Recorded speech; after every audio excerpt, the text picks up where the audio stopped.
We're going to break down this Royals 2016 coming season with two baseball insiders and also good friends of mine. Les Norman, right there, former Royal. He also does Breaking the Norm on Tuesdays from 7 to 8 on 810 WHB. Right next to him, you see him on Sunday Sound Off all the time. It's Soren Petro, and he is from 10 until 2 every afternoon on 810 WHB radio on the program. Gentlemen, welcome. Thanks for coming in this evening. And we're going to start this with a little bit of off-season. Les, did they do enough during this off-season to keep the ball rolling? Yeah, I think they did. It's a situation where you had so much already, so how much more did you really have to add? I mean, I think they addressed the starting pitching situation when they got Ian Kennedy, and he's a guy that's going to eat all the innings, and when you have the best bullpen in baseball, you don't want to use them every day. You want them to be rested, and you need a guy that can go deep into games. Hochevar is sliding into that swingman role. They got Dylan G coming in, and so I think that situation on the pitching side is excellent. They lost Holland because of injury, and then he got healthy, and it just became evident that Wade Davis was the better closer, and now Soria is going to slide into that role. So I think they're in a good situation. The right field situation will be interesting as it pans out.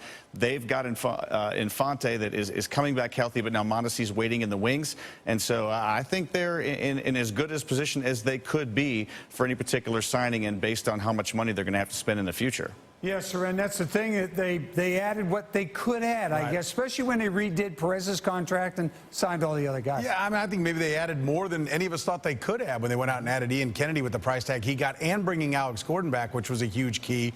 Look, I think this team is plenty good to win the AL Central, and they were plenty good to win the AL Central before the trade deadline last year. Then they picked up Cueto, and they picked up Ben Zobrist, and I think those were key acquisitions to winning a World Series, and I think if they're going to win the World Series again, they're going to have to make some kind of similar move. I think Kennedy is good enough in the pitching role as long as guys stay healthy. I think they've got some depth there, and maybe Kyle Zimmer could be a guy that factors in to the second half of the season. But I think they'll need another bat. You know, at spring training, Dayton Moore told me, hey, when I left spring training last year, I knew there were a couple of moves we were going to have to make if we were going to actually win the World Series. I think when he leaves this year, he'll know that he needs one more bat, and that's with everybody staying healthy and somebody taking control of that second base spot as well. Let's talk about the season.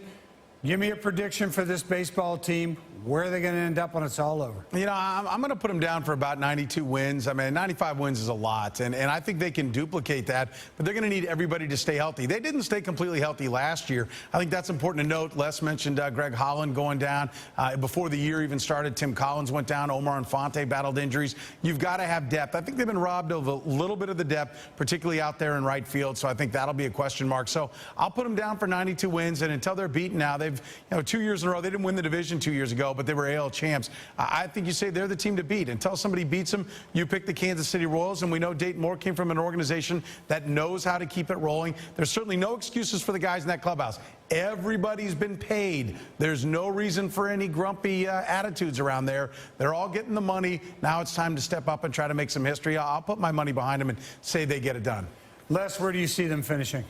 Well, I'm close to Soren as well. I think my preseason pick was 90 wins. I think they're going to win the Central. It's going to be a lot more competitive. It's not going to be Detroit way down at the bottom again. It's going to have a really interesting shakeup at the end, but I see them making the playoffs again. The interesting thing now, after 2 World Series appearances and the crown last year, the Royals don't make the playoffs. It is nothing short of a huge disappointment now. Soren also said everybody has been paid, and they have. There are no complaints. There are no excuses. This is a team now that's one of the cream of the crop in the major leagues. They need to be in the playoffs and contend for a World Series title as long as this proven unit stays together. Anything less is, like I said, a huge disappointment. All right, gentlemen, thank you for taking out some time of your night to spend it with us.